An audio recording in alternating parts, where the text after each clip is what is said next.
11절입니다. 11절에는 주님이 나옵니다. 신성을 지니신 그리스도를 부르는 호칭으로 사용되었지만 사회적으로 지위가 높은 사람이나 남편을 부를 때 사용되었다고도 합니다. 두레박은 퍼 올리는 것인데 당시 가죽으로 만든 두레박이 염소 털로 만든 줄에 매달려 항상 우물 곁에 놓여 있었다고 합니다. 그러나 유대인들은 정결법에 의해 사마리아인들이 사용하는 그릇을 사용할 수 없었다고 하는데요. 지금 복원된 우물은 42m 깊이이며 물도 마실 수 있을 만큼 깨끗하고 히랍 정교회가 세워져 있다고 합니다. 여기 생수는 예수님께서 말씀하신 생수가 아니라 문자 그대로 먹는 물입니다. 그녀는 니고데모처럼 예수님께서 하신 말씀을 영적으로 이해하지 못했다고 합니다. 12절입니다. 12절을 보시면 우리 조상 야곱이 나오는데 사마리아인들은 요셉의 우물이 세겜에 묻혀있고 그 두 아들 에브라임과 므낫세 반지파가 거지에게 살았다는 역사적 근거를 들어 자신들이 야곱의 직계 자손이라고 주장합니다. 그러나 유대인들은 그것이 아수르에 의해 이주해온 메대와 바사의 한 부족인 구다인과 피를 섞은 혼혈민족으로 간주하고 있습니다. 야곱보다 더 크신 분이라고 말씀하십니까? 인데 당신이 이 우물을 제공한 야곱보다 더 크신 분이어서 이 깊은 우물에서 물을 떠올릴 방법이 있다는 것입니까? 라는 뜻이라고 합니다. 3절에서 14절은 이 물을 마시는 사람이 나오는데 예수님께서 이 여자의 말 속에 담긴 앵소적인 어투를 무시하고 그녀에게 영생을 가져다 줄 물을 주겠다고 말씀하셨습니다. 야곱의 우물에서 퍼올린 물, 즉 구약의 형식적인 세상의 재물과 명예의 지식 등은 목마른 갈증만을 잠시 해소시켜주고 육체적인 생명을 어느 정도 유지시켜줄 수 있지만 예수님께서 제공하시는 물은 영혼의 갈증을 풀어줄 뿐만 아니라 니고데모에게 말씀하셨던 것처럼 위로부터 오는 생명, 성령의 생명, 물처럼 솟아오르는 영원한 생명을 가져다 줄 것이라는 것입니다. 5절에 보시면 그 물을 내게 주셨어가 나오는데 이제는 오히려 여자가 물을 달라고 요구하고 있습니다. 그러나 그 물은 여전히 자신의 목마름과 수고를 들어줄 수 있는 물이었습니다. 16절에는 내 남편을 불러 여기로 오라입니다. 예수님께서 갑자기 화제를 바꾸신 것은 그녀로 하여금 자신이 사람의 생각과 속마음을 다 알고 계심을 보여준과 동시에 야곱 이상의 메시아이심을 보여주려고 하셨던 것 같습니다. 그래서 그녀의 불륜한 생활을 상기시킴으로써 죄책감, 죄의식을 자극하여 영적인 갈증을 느낄 수 있도록 하기 위함이었던 것 같습니다. 17절은 남편이 없습니다 라고 말하는데 이 말에는 자신이 처녀이거나 가부라는 인상을 주어 부끄러운 과거를 숨기려는 의도가 엿보이는 것 같습니다. 18절을 보면 남편이 5인데 여기에 남편은 남자를 의미할 수 있으므로 그가 5번 결혼하여 남편과 살았지 않으면 5 남자와 살았는지는 분명치 않습니다. 유대인들 즉 아마도 사마리아인들은 여자가 2번 아니면 3번까지는 이혼할 수 있다고 주장하였습니다. 그렇다면 이 여자는 최소한 2번은 불법적인 결혼을 한 것이며 지금 사는 남들은 정식 남편이 아니고 첩살이를 하고 있는 것이 되어집니다. 그녀가 변명하려고 하지 않는 것은 그녀의 태도가 어느 정도 진실에서 나타내어 보여주는데 예수님께서도 그 사실을 인정하셨습니다. 9절입니다. 19절에는 당신은 예언자이십니다. 한데 자기의 부끄러운 과거를 하늘이 다 알고 있는 것을 본 여자는 그가 예언자인 것으로 알았습니다. 처음에 그녀는 예수님을 한나 유대인으로 알았다가 예언자 그리스도로 점차 바뀌어져 갔습니다.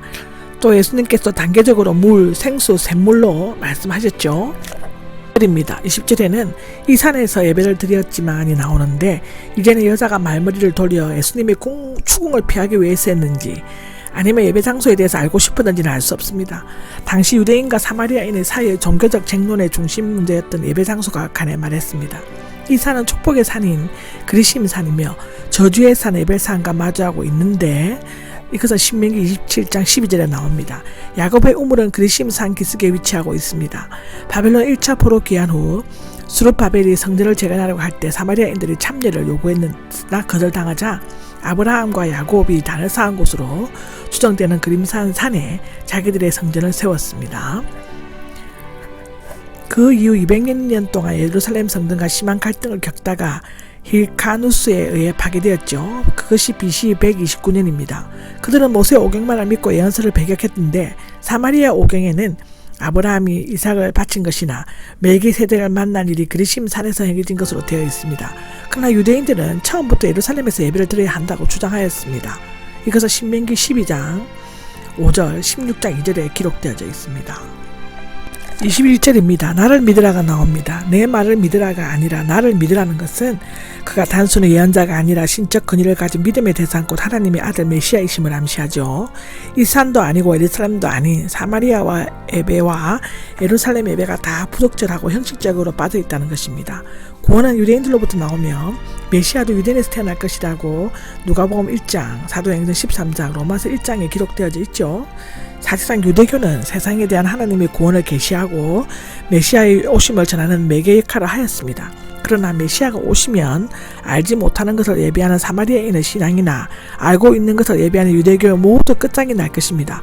왜냐하면 그날이 오면 하나님의 예배는 장소에 의해 속박으로부터 해방될 것이며 참된 예배는 의식적인 것이 아니라 영적인 것이 될 것입니다.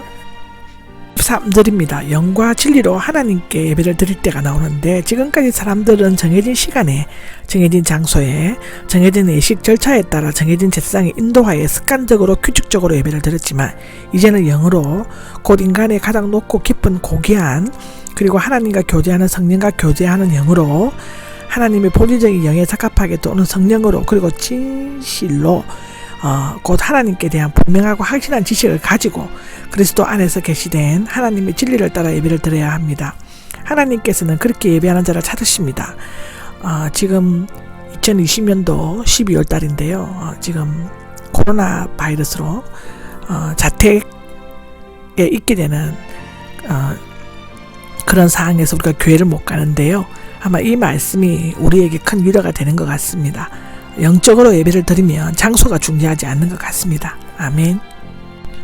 24절은 하나님은 영이다 이신데 영이 먼저 나온 것을 강조하기 위함이며 간사가 없는 것은 영 그 자체이심을 나타냅니다.